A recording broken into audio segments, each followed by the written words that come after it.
The federal government on Wednesday said it would not pay a dime as ransom for the release of over 280 pupils and teachers of government secondary school and LEA primary school at Kuriga, Kaduna State, kidnapped on March 7.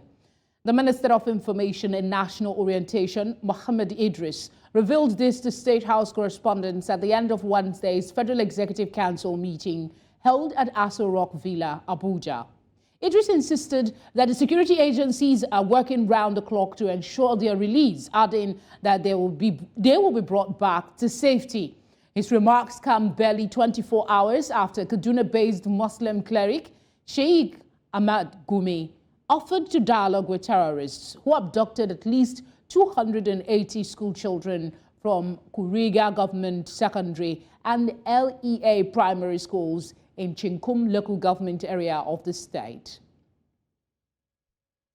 In the meantime, the Minister of the Federal Capital Territory, Nyesom Wike, has assured residents of the capital city that government is committed to continue to improve the security situation. Wike made this known after a session with lawmakers at the Senate, where he was invited to give an update on the security situation within the capital. Amadine Uyi reports. The Senate had passed a motion to allow the FCT Minister and the FCT Commissioner of Police into the Senate chambers, which contravenes the Senate rules of business. Minister of Federal Capital Territory and Commissioner of Police and Special Advisor to the President on National Assembly matters into the Senate chamber. I so move. Those in support of the motion that strangers should be allowed and our rules should be amended or suspended for now, can you say aye? Those against say nay. The ayes have it. The rules are hereby suspended. Sergeant at Arms can bring in the strangers into the chambers. Now, with that out of the way, both the Minister and the FCT Police Commissioner were ushered into the Senate chambers. Shortly after, the Senate went into an executive session to get first-hand information on efforts being done to curb insecurity. After the session, the FCT Minister expressed his views on the engagement. Glad that they are all happy with what we have done and what we are going to be doing, and the suggestions which they have given to us, which I'm not going to disclose to members of the public. It's just a very, very interactive section. He assured residents that the FCT administration will continue to build on the recent successes achieved in the fight against crime.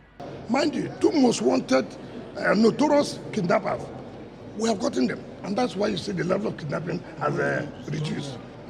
So we are not saying that we have gotten to where we want to be, but we're doing a lot, and people must acknowledge that what used to be is not what we are seeing now.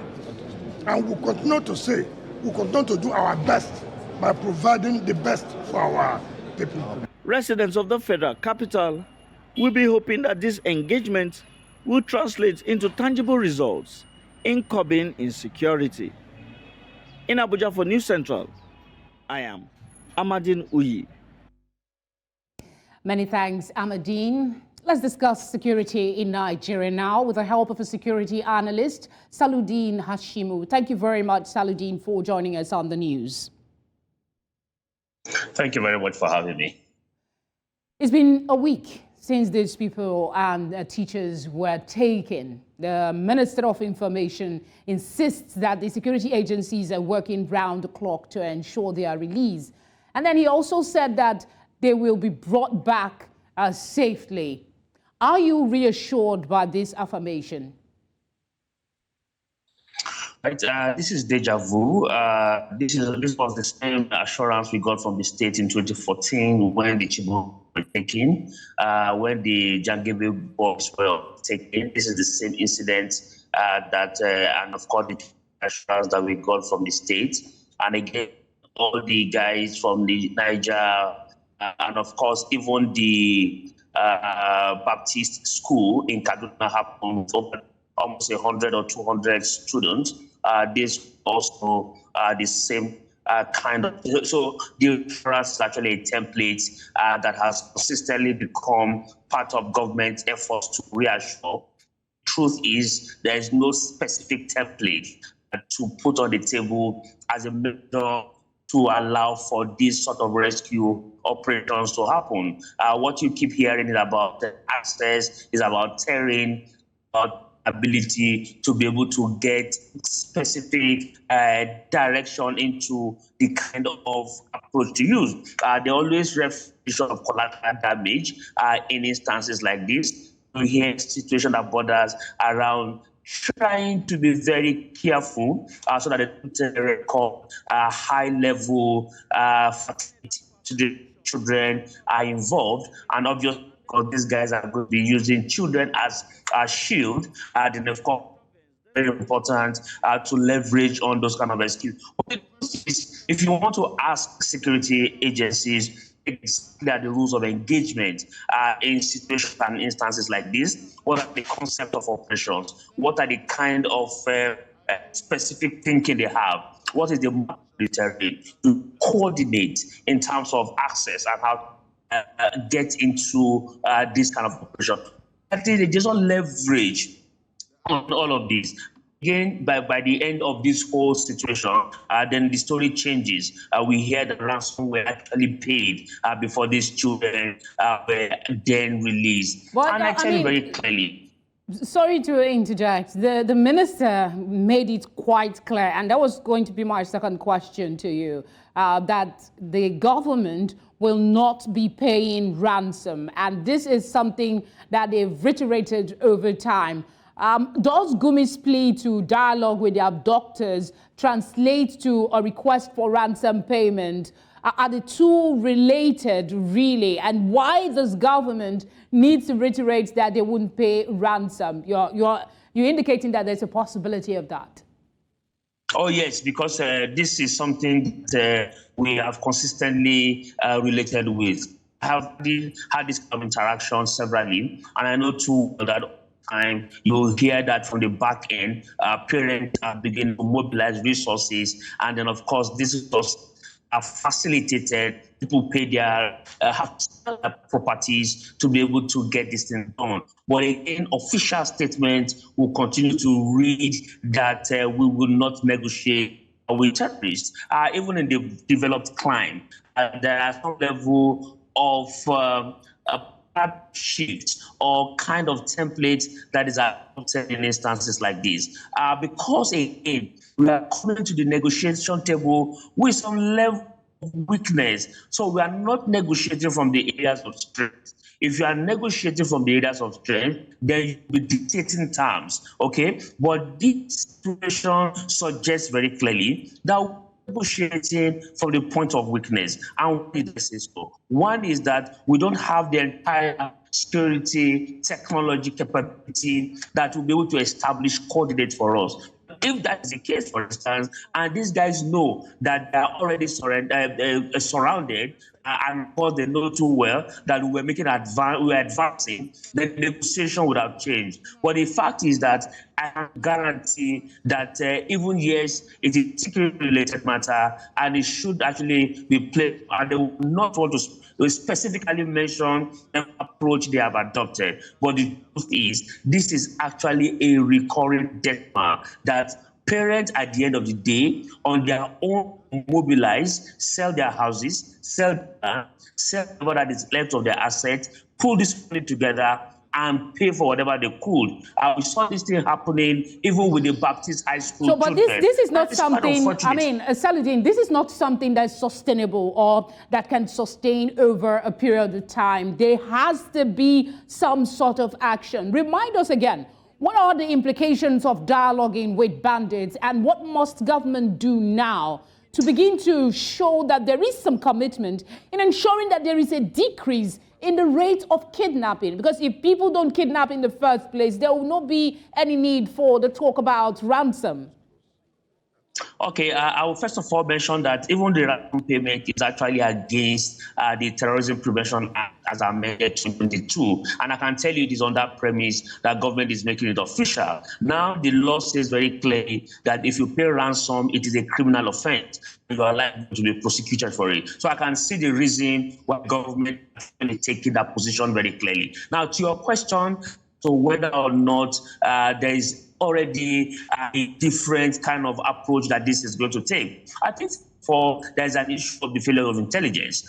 If the intelligence is actually built and strengthened and we're able to put some of the intelligence infrastructure in place, tendencies are there these kind of issues will not reoccur. So into the future, we want to look at the interaction in the security architecture. And interaction is one. Look, you need to take care of those preventive mechanisms that actually put people in this kind of difficult situation. And what are those? What are the soft side of it? What are the non-kinetic approach that you to recognize as part of the challenges that we are currently concerned with? Are we surprised that we are here since January with this reoccurrence? No. The National Bureau of Statistics document was very clear for December, and it says the level of mobility and poverty in different locations suggests that there might be some level of high risk in January and in February. And for those who are actually in the security corridor, it became very clear this was going to happen.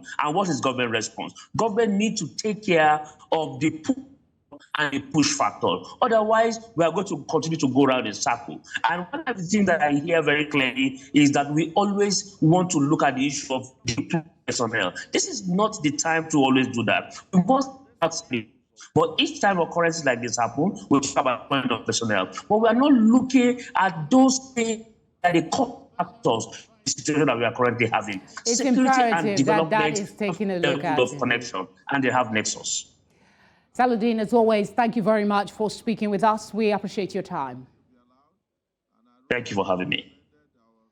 Away from that, President Bola Tinubu has announced the immediate reopening of Nigeria's land and air borders with the Republic of Niger, along with the lifting of other sanctions imposed on the country.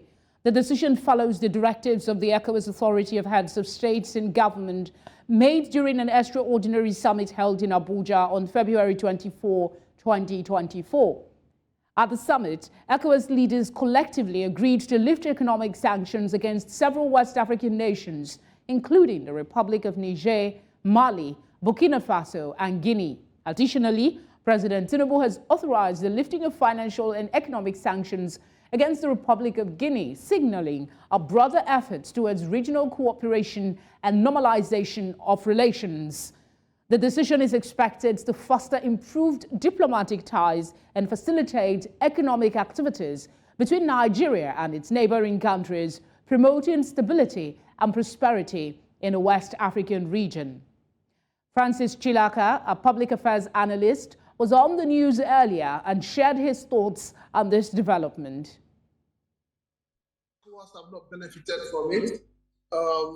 ECOWAS really has nothing to offer for its member states, because if you look at the whole thing that played out, you also find out that there's a lot of corrupt leaders within the ECOWAS itself, and ECOWAS is not doing something about it. So yes, Niger, Mali, Burkina Faso, they've moved on, and I give kudos to them. So opening the borders is just medicine after death. I mean, that's the way I see it. We should ask ourselves in Africa, what has ECOWAS really done for its member states? What has it done? I mean, look at ECOWAS. We don't even have a unified currency to start with. You know, we don't have anything that binds us together other than the fact that, okay, you know, borders open and borders closed. But if you look at the border you've opened with Niger, what does Nigeria start to benefit? The import of, the export of Nigeria to Niger is almost like 6%, 6-7%. The FCT Police Command has denied complicity in the recent fire outbreak at the Wuse market of Abuja. The FCT Police Commissioner, while responding to questions from newsmen over the complicity of the police, which sparked a riot after the shooting of an arrested resident, says the police only intervened by stopping hoodlums from taking advantage of a situation involving men of the correctional service. My colleague Amadine Uyi tells us more. The fire has raised several shops belonging to traders at the Wuse market of Abuja. Following a quick intervention of officials from the FCT fire service, though the fire was put out, its aftermath was still visible, as many traders were left to salvage whatever was left of value while blaming the police for the entire incident. The whole thing generated by the task force. You understand? Then when the angry mob begin to face the task force, yes, after killing of the innocent guy, the police now trying to dispatch people, the crowd, then fire tear gas all the way from that side. They land on top of this roof and they explode. No be saying a war. No be war. They are not fighting war. They are just police. No, everywhere tear gas. People are run out. Some people are run outside. So the bullet, the tear gas now enter the roof and catch the shop. That is why all those things happen. However, the FCT police commissioner says the information in the public is wrong, as the entire incident had nothing to do with the police. What happened was that the environmental court, they have convicted some people. So they were about to take them to the correctional centers when one of them, on handcuff, decided to jump down and he took to his with the handcuff. So the correctional officers that were attached to the court was able to bring him down. He says the police only intervened to save the situation. With our intervention, it was only few shops that were equally affected, but many goods were rescued out of the shops because I was there. And only about 4 or 5 of them, especially of the police, because when it happened, people thought it was the police. So eventually they have discovered it's not the police. So, but we are still the same security agencies, we are managing the situation. The guy is with me and he's making some statements and the area is calm. The Nigeria Correctional Service is yet to give their own side of the story. Traders affected will be hoping for government's intervention, especially for those who lost their entire businesses. In Abuja for News Central, I am Amadine Uyi. Nigeria's House of Representatives has tasked the Transmission Company of Nigeria to intervene and resolve the power crisis affecting Yenagoa, the capital of Bayelsa State, located in the nation's southern region. This follows a motion raised on the floor of the House by a member of parliament from the state, where he informed lawmakers that since the power distribution substation in the state capital was gutted by fire in 2022, nothing has been done to repair or replace the station. He called on the House to mandate the Parliament to compel the Transmission Company of Nigeria to live up to its responsibilities. On the 23rd September 2023, the 132/33 kV transmission substation servicing Yenagoa, the Bayelsa State capital and its environs, was gutted by fire, throwing Yenagoa into total darkness. Subsequently, the state has been struggling to use only a feeder to supply the 5 feeders. Mr. Speaker, the House is worried that the operational feeder is getting weak, and if urgent steps not taken, the feeder will collapse. Those against say nay. The ayes have it. This motion is referred to the Committee on Power for further legislative action. Residents of Nigeria's federal capital, Abuja, have expressed worry over the long queues being witnessed within the nation's capital. Some of them spoke to News Central in Abuja, expressing disappointment that despite the abundance of oil and gas in the country and the current high cost of petrol, Nigeria has been unable to solve its fuel supply problem. Marvelous Obomanu visited some filling stations and filed this report. Premium motor spirit, also known as petrol, is one of Nigeria's most important commodities. A disruption in its supply affects citizens immensely, causing panic in the society. We are in the queue over there. Okay. This man came, he blocked me. This man blocked me. You allow his brother to get inside. Now he blocked me and enter the front. I don't see you. I don't care. Why do you block me to allow him to enter my front? That's my question. Wait, it doesn't matter. Why? And for him to say sorry, he can't say sorry. Long field queue seems to have resurfaced again in Abuja, Nigeria's capital. Now, when you monitor what is happening at this particular filling station, you see vehicles all lined up, waiting for their turn to get this PMS. Some of them say they have spent up to 30 to 40 minutes in this filling station. Some of them are civil servants, some of them are entrepreneurs, business owners, some of them are taxi drivers. And they are saying that this long field queue is disrupting their activity of the day. In a vicinity where people are operating like this, it will definitely affect business activities. You understand? So we don't call it just like that. It will definitely affect our activities. Once there's no fuel, even if you are not doing business, it affects you because you must go from one place to another. Some of the residents expressed disappointment that even with the abundance of crude oil, Nigerians continue to suffer. I'm actually disappointed. I'm disappointed because we that owns the fuel oil, we're not supposed to suffer like this. Look at what we are passing through every day. If you have fuel, maybe in 2, 3, 4 months before you know it, there will be queue. And which is not supposed to be like this. In a situation where we don't even have, we go and import fuel, what do you think? You understand? It is sad. They say even with the current price, residents are still finding it difficult to get the product. Everybody is looking for where to get cheap fuel. Like NNPC, you see a very long queue because of the price. And the ones here, I don't know yet, but I just entered because I don't really care about the price. I just want to get my fuel and get on with my day. I'm here over 30 minutes ago, but at least if you see this place is a little more, it's even moving. But other places, there's no even fuel. You don't even mind how many minutes you spend if you get the fuel. We are paying times 3, times 4 of what we normally pay before. But see the queue everywhere. Some filling stations are there, they are not even selling. And those ones selling, you go, you spend a whole day. Although the federal government has assured citizens that the nation will start refining crude by April, some are still taking it with a pinch of salt, as previous promises regarding local refining capabilities have not been fulfilled. In Abuja for News Central, Marvelous Oboman. All right, now, despite the suspension of Abdul Ningi from the Senate, the dust raised by his budget padding allegation may not settle soon.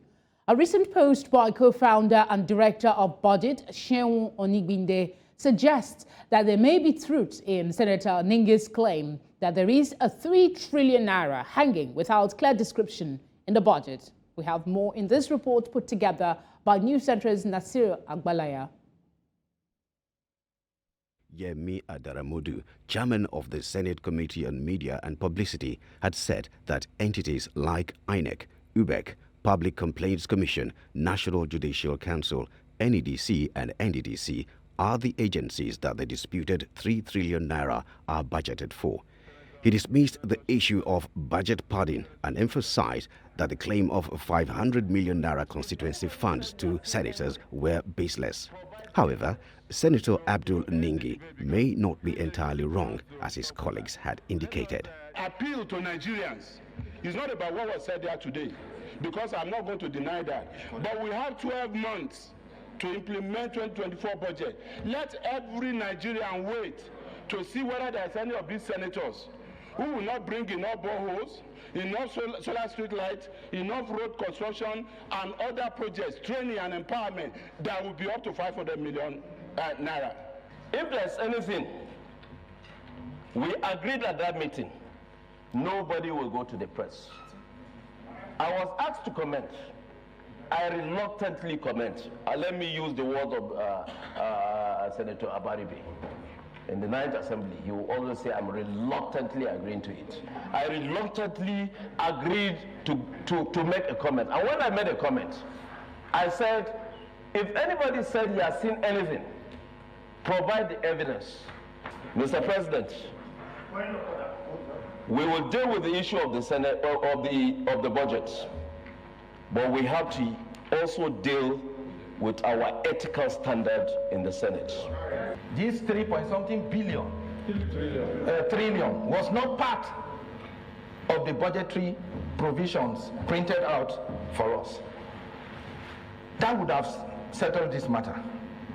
We are going forth and back on these issues and coming up with issues of the budget and individual issues concerning what came to our various constituencies. If we want to go into those issues, all of us are culpable. Some senators here, so-called senior senators, got 500 million each. I am joined by Head Strategy and Public Affairs Nairametrics, Yuade Ahime. Yuade, thank you very much for joining us. Budget is respected. Thank you, Felicity, for having me on the show. It's our pleasure. Thank you for giving us your time as well. Budget is respected. I mean, and then you now have sort of confirming Ningi's concern that there is something not quite right with the budget.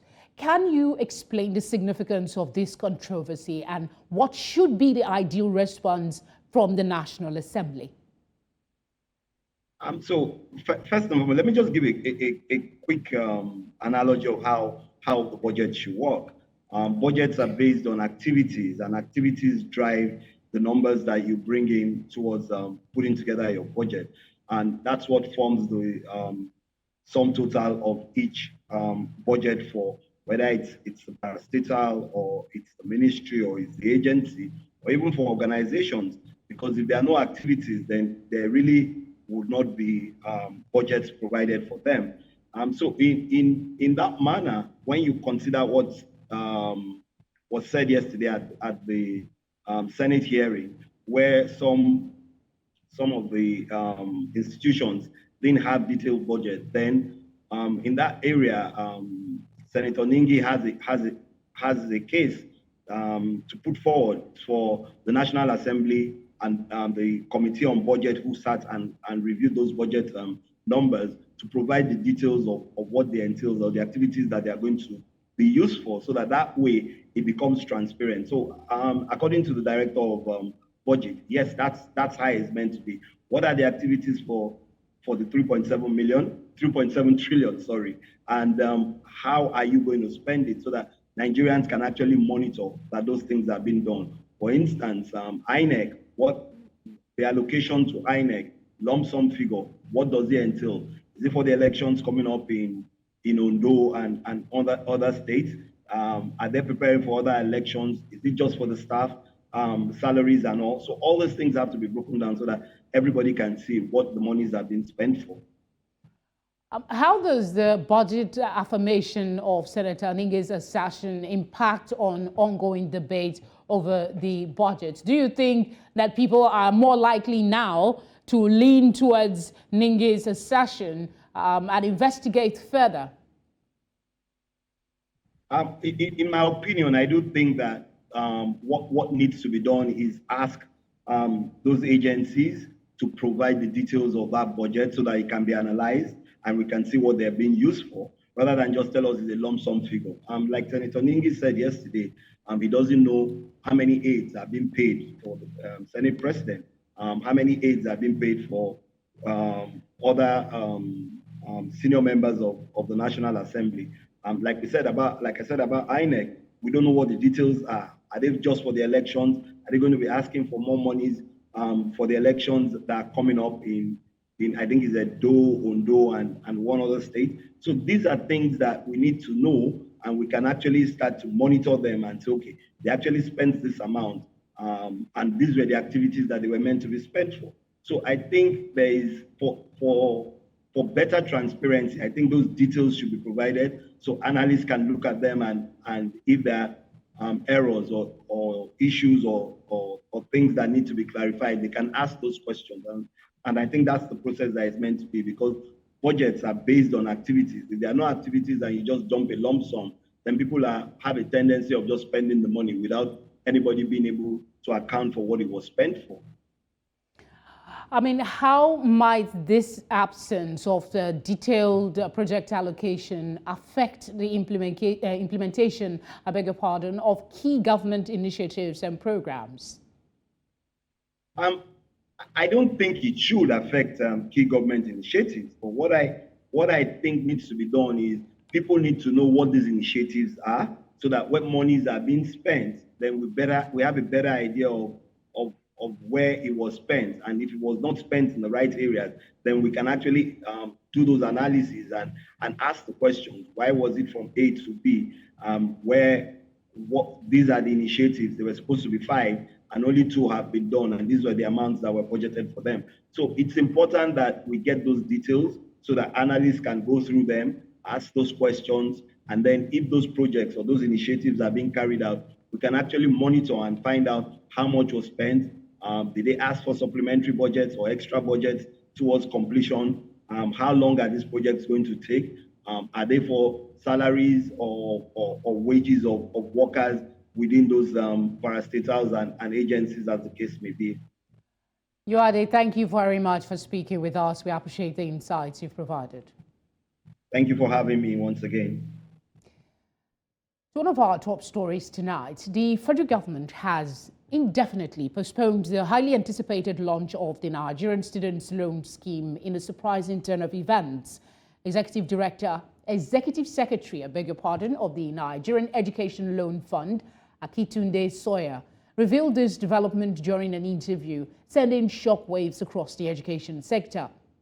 Originally slated to commence between September and October 2023, after President Bola Tinubu signed a bill in June 2023, which proposed interest-free loans for higher education, the launch has faced multiple delays. President Tinubu, while addressing leaders of the National Association of Nigerian Students, had outlined plans for the scheme's commencement in January 2024, incorporating additional features like vocational studies.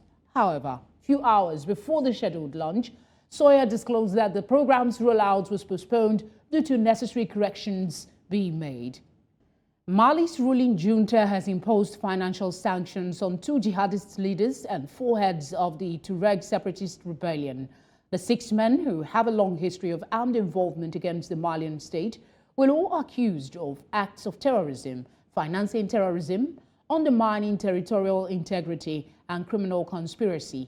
A statement from the Economy Ministry dated March 8 froze for a minimum of 6 months the assets and economic resources of Iyad Ghali, head of the Al-Qaeda-linked Coalition Support Group for Islam and Muslims, and Amadou Kofa, leader of the Katiba Masina, another Al-Qaeda-affiliated group. 4 of the men, who are leaders of the Tuareg separatist rebellion that took up arms against the Malian state last year, were targeted by sanctions.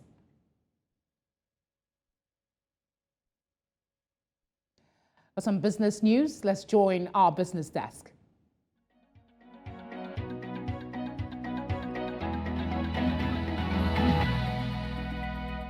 Business news in association with Money Master PSB, the easy way to master your money.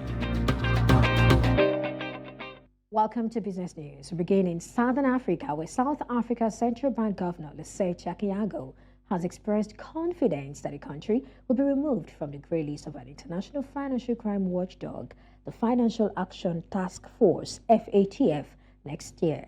FATF had placed South Africa on this list due to concerns over its implementation of anti-money laundering and counter-terrorism financing standards. The governor acknowledged the costly impacts of being on the watch list and emphasized the need for collective efforts to safeguard the integrity of the country's financial system. Although progress has been made in addressing some of the identified issues, there remains a challenge in resolving all outstanding items by February 2025. The reputational setback of being on the list, coupled with other factors, posed difficulties for South Africa in accessing funding and support from international institutions.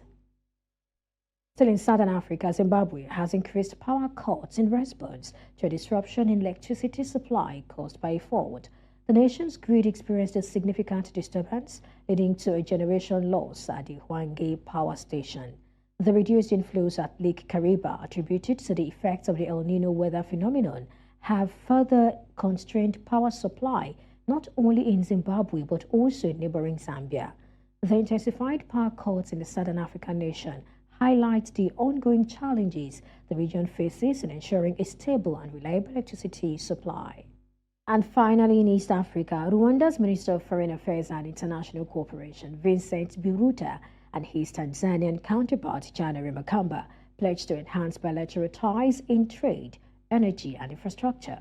Makamba assured that Tanzania would facilitate Rwanda's use of the port of Dar es Salaam for international trade, which handles 80% of Rwanda's cargo import. He also emphasized plans to improve road networks between the two countries. The ministers highlighted their collaboration on the Rusumo hydropower plant, set to generate 27 megawatts of power for Rwanda and Tanzania. Biruta emphasized the historical and cultural ties between the nations and expressed the desire for increased trade and a mutually beneficial economic partnership. Discussions on regional security matters and a visit to the Kigali Genocide Memorial were also part of the visit. And that's a package on Business News at this hour. Thank you for watching. I am Perpetua Fasami Peter. The news continues shortly. Bye for now. Thank you, Felicity. In the world of sport, Nigeria's weightlifting contingent at the ongoing 13th African Games continue to rack in medals in different categories. Earlier, Ruth Ayodele and John Eze won 3 gold medals each in the 64 kg and the 71 kg respectively.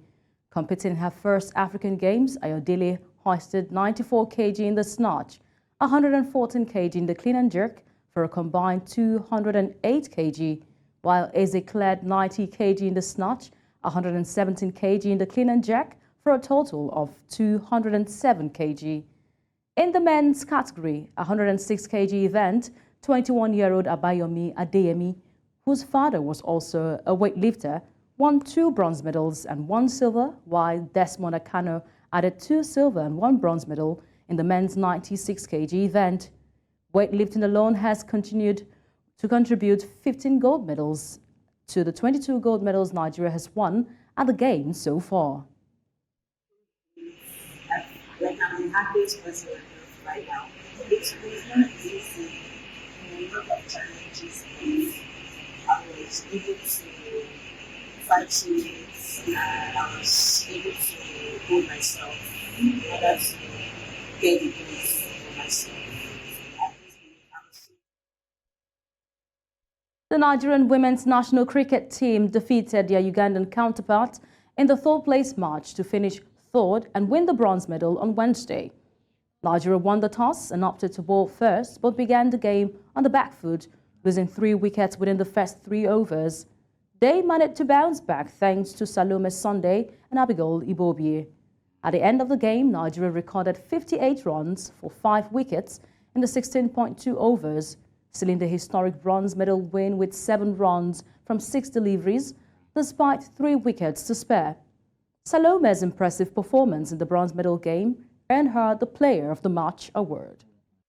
Finally, in the world of sport, Bala Abubakar has resigned as head coach of Katsina United following the 1-0 loss against Sunshine Stars in the Matchday 21 Nigerian Professional Football League encounter on Wednesday. Abubakar, a former Kwara United coach, cited the absence of conducive environment and the failure of Katsina United to honor his contractual obligations as reasons for his departure. Reports indicate that Abubakar has not been paid his monthly salaries since joining the club 4 months ago.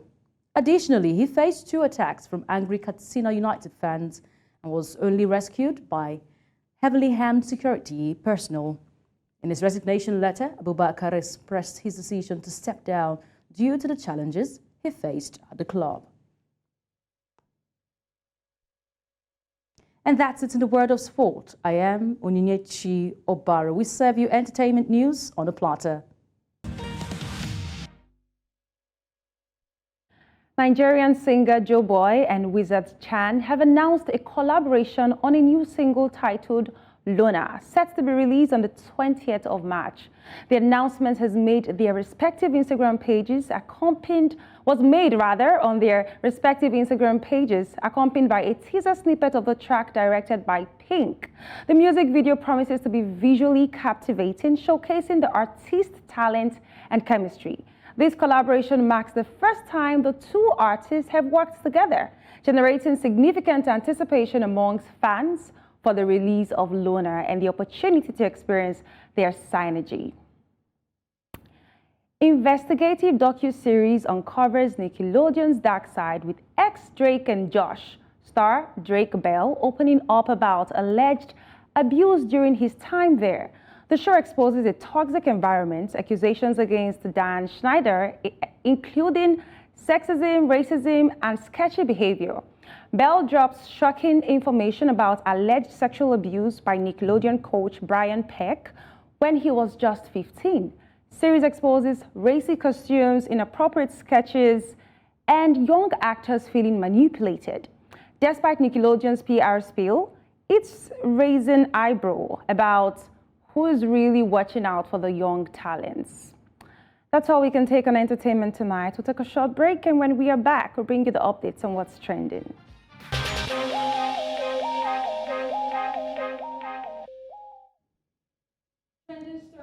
It is the hashtag President Bola Tinubu. The decision to reopen Nigeria's border with the Republic of Niger sparks debates. Critics argue that the move comes too late, questioning its timing and effectiveness. While on the other hand, proponents view it as a significant step towards strengthening bilateral relations.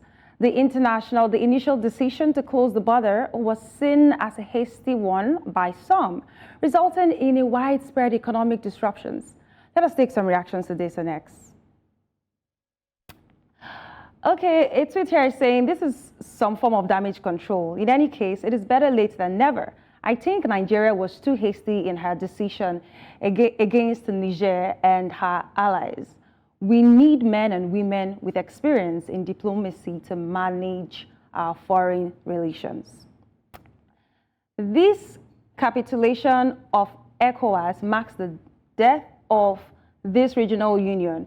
No member states will ever take them seriously again. Why didn't they think this through and think about the outcome of their sanctions before they imposed them?